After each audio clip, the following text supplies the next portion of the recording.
Okay, so ito na guys yung yung kanyang code na lumabas na na BA solenoid na 61261 guys.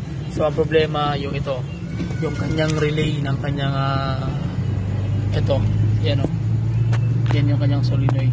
Hindi makita. Ayun, yan. Relay to guys ng ito.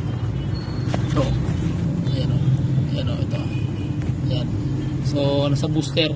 So ang function niyan, siya yung magbibigay ng connection doon sa ABS, sa wiring diagram noon, and then sa kanyang power steering, sa direct converter. So dito nagmumula ang problema, condemn na kasi nga surplus to. So wala na siyang connection. Ayan putol na siya.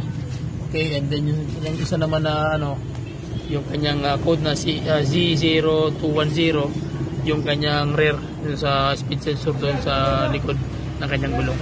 So yun ang problema. So ang problema nito na nanginginig is yung kanyang ito. So ngayon nakabit na natin. So babalik natin yung sistema lahat. Wala namang problema yung wiring niya. So set up na natin guys. So balik natin din, pandrin natin. Tingnan natin kung ano mangyayari sa vibration ng kanyang makina. Okay.